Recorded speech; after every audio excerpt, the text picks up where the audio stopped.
Now let's turn our attention to Australia, where hundreds of Jewish people came under attack this month, not physically but online. Personal details of about 600 people were shared on Facebook, including their names, images and professions. Who leaked them?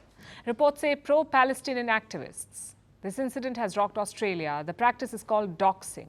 It's a form of online invasion of personal privacy. Doxing is when you release someone's personal information without their consent. It can have grave consequences. So Australia's government wants to outlaw doxing.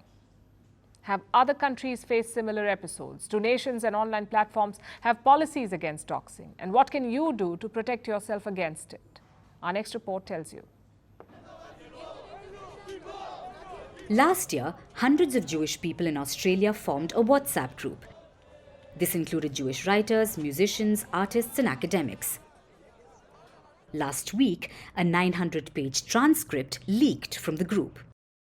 It included the personal details of about 600 group members, like their names, images and professions. The details were allegedly leaked by pro-Palestinian activists who then published the details on Facebook. Since the Hamas attack on October 7th last year, anti-Semitism has been on the rise the world over. Now, this latest case of doxing has rocked Australia. Doxing is short for dropping docs or documents. It's a form of online invasion of personal privacy. It refers to the intentional release of someone's personal information without their consent. This includes exposing the individual's identity or any private information like their address, phone numbers, pictures, or details about family members. It's usually done with malicious intent to harass, humiliate, or threaten. And doxing can lead to devastating consequences.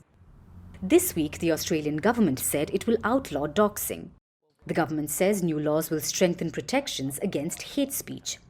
The laws will impose fines on the perpetrators and issue takedown notices to social media platforms. Which comes as good news, because Australia's doxing episode is shocking. But it's far from being an isolated incident. During the anti-government protests in 2019, Hong Kong was hit by a wave of doxing. The government sought to identify protesters, while protesters shared personal information of police officers on social channels. During the same year, a South African journalist was doxed.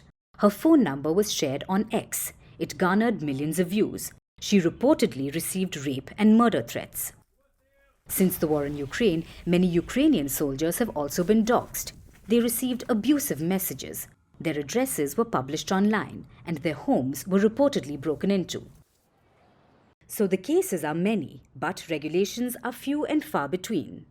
TikTok clearly defines doxing and bans it on the platform, but Facebook and X don't. The regulation differs across nations as well. In Asia, Singapore has outlawed doxing.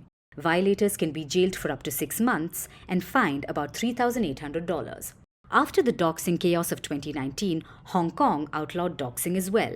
There's no law to punish doxing directly in India, but there are laws against voyeurism, defamation, and stalking that can cover doxing. In Indonesia, a law can indirectly protect citizens as well, but doxing cases have been on the rise there because there are no clear guidelines that define doxing, which is something the UK has. It doesn't outlaw doxing, but issues clear guidelines for prosecutors handling such cases, which are treated as cases of violence and threats. In America, the measures vary across states. Nevada and California ban doxing. So protecting yourself from doxing really depends on where you live. But experts claim many doxing incidents can be prevented. If users become familiar with privacy policies on online platforms, make it harder for people to track them online, not publish personal details online like phone numbers or home addresses. In an ideal world, the responsibility to prevent doxing should rest with those who violate privacy, and the responsibility to protect should lie with governments. But in the age of the internet, where poor regulation is rife, users must look out for themselves and unbox the docs to stay safe. From impeachments to inaugurations, if it's a political story, we are on the scene. The race for the White House is heating up. We're beating Biden. How dare he say that? If it's breaking news, we're live with the latest coverage. from the White House, the State Department, and Capitol Hill. We know the issues, but above all, we know the players to bring you the latest in-depth analysis on all the key stories that we're covering. I'm Eric Ham. Join me from Washington here on Firstpost America.